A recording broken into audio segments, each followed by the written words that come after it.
चुपचाप एकदम हाथ छाप और यहाँ कैंडिडेटे नहीं है वैसा कौन किसको देगा।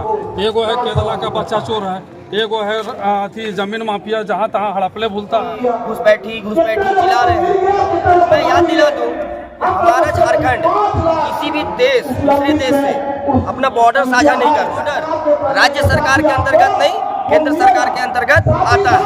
उस टाइम कहाँ थी एनडीए की सरकार? उस टाइम कहाँ? बोलता हूँ कि आप अगर हिम्मत है तो 2024 का डीएमएफटी का एथी निकाल कर दिखाइए जनता को, और दिखाइए कि काम हुआ है कि नहीं हुआ है। दिखाइए चरही में अस्पताल बना है कि नहीं बना। नमस्कार, डायलॉग सुबह दस्तक में आपका स्वागत है। इस वक्त मैं मौजूद हूँ मांडू विधानसभा के घाटो हाउसिंग में। यहाँ पे इंडिया गठबंधन के प्रत्याशी जयप्रकाश भाई पटेल के चुनाव का आयोजन किया गया है। इसमें पहुँचे यहाँ तमाम जो है इंडिया गठबंधन के कार्यकर्ता हैं। लोगों से बात मांडू विधानसभा में क्या कुछ हवा है, किसके और गठबंधन सरकार, इसमें हम लोग हाथ छाप से जो है ना वोट करने का तय सरकार को।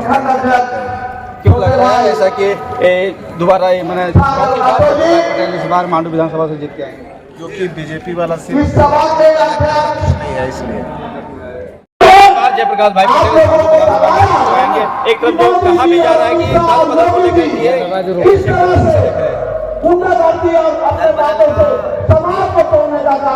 आरोप लगा रहे हैं हम दल बदल नहीं पहली बात। दूसरी चीज दूसरे मैं नाम नहीं लेना चाहता हूँ, दूसरे पार्टी जो भी अपने मैनिफेस्टो में रखे हैं कि घुसपैठी चिल्ला रहे हैं।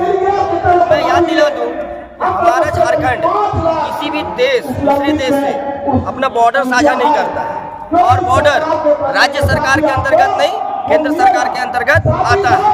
उस टाइम कहाँ थी एनडीए की सरकार? उस टाइम कहाँ थी? कहाँ सो रहे हैं आप बोल रहे हैं कि हमारा सभी चीज मजबूती से खड़ा है, ये है वो है। आप दावा तो बहुत लंबे करते हैं, लेकिन एक भी दावा पे आप खड़े नहीं उतरे हैं। रोजगार के मांग को लेकर झारखंड में एनडीए गला फाड़ कर चिल्ला रही है। जब एनडीए की सरकार बनी थी, जब भारतीय जनता पार्टी की सरकार बनी थी, अब की बार मोदी सरकार 15 लाख की जुमला, ठीक है, उसके बाद रोजगार की जुमला, हर चीज इनकी जुमला है। सरकार में आने से पहले ये बहुत लंबा फेंकते हैं और सरकार में आने के बाद ये शांत हो जाते हैं। दूसरी चीज मैं आप बता देना चाहता हूँ कि कुछ कैंडिडेट यहाँ पर चुनावी मेंढक की तरह आए थे।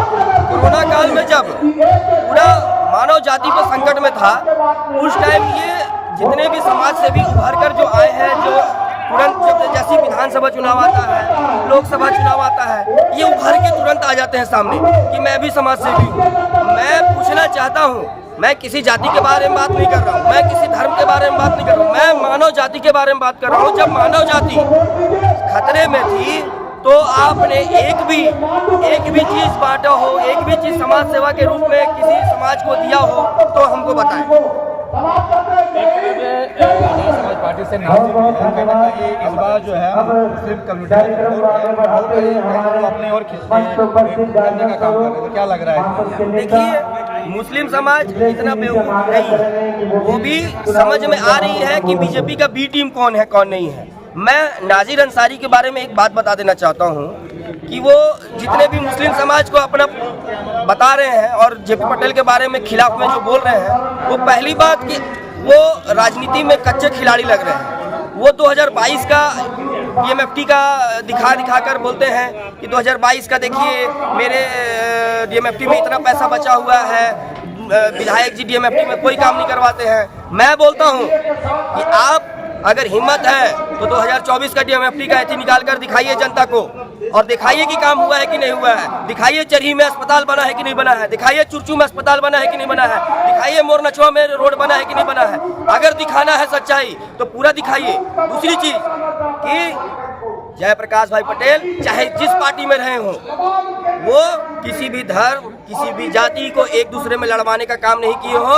वो मानव जाति को लेकर चलने का काम करते हैं, किसी धर्म को लेकर चलने का काम नहीं करते हैं। वो भारतीय जनता पार्टी में भी रहे तो मुस्लिम समाज, चाहे हिंदू को, चाहे सिख को, चाहे ईसाई को, सभी को लेकर साथ में चलने का काम किए। लेकिन सभी प्रत्याशी आपस में हिंदू मुस्लिम को लड़वाने का काम करते हैं और बोलते हैं कि मैं आपके लिए ये कर दूंगा। नाजिर अंसारी से मैं पूछना चाहता हूँ कि जब कोरोना आई थी जब मानव जाति पर संकट थी तो वो कहाँ थे, कहाँ सोए थे? एक भी सैनिटाइजर, एक भी मास्क, एक भी किसी को राशन, एक भी मुस्लिम समुदाय के एक घर को भी अगर वो राशन देने का काम किए हो तो बताएं। आज आपको कोयले का चोरी का पैसा को लेकर जनता में छीट। यह बिहारी बताइए, पूरे विधायक जो खीरू महतो उसका पोते को अपहरण कर दिया, उसमें केस में वो गया भी है बेचारा, क्या बोलते हैं, हथियार उथियार सब, पेपर कटिंग सब वगैरह रखे हुए हैं। और जनता बुड़बक थोड़ी है, लोग पूरा देख रहा है। चाहे वो मांडू प्रखंड के 6 प्रखंड में 510 बूथ में हर एक बूथ में जयप्रकाश भाई पटेल बिहारी तिवारी वारी सब कुछ चलने वाला है। दिल्ली आता है जाता है। जयराम मांडू विधानसभा टेकलाल तो क्या लग रहा है इस बार जो है कहीं ना कहीं जो एनडीए के उम्मीदवार भी है कहाँ पे नजर आ रहे हैं?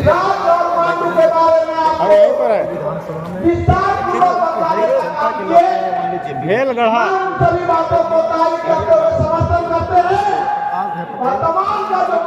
आंदोलन के अग्रणी योद्धा सपुत्र है, उनका छवि को देखते हुए 5 सालों से मांडू के लोकप्रिय विधायक जयप्रकाश एक अच्छे व्यक्ति नेता, ये गरीबों को सड़क का मामला हो, योजना का मामला हो, अथवा एक ऐसे शख्स है जो जात पात नहीं देखते। जितने भी 22 या 21 प्रत्याशी मांडू विधानसभा से चुनाव लड़ रहे हैं, मैं एक इंडिया गठबंधन के प्रत्याशी जेपी भाई पटेल जिले में कोई नहीं है।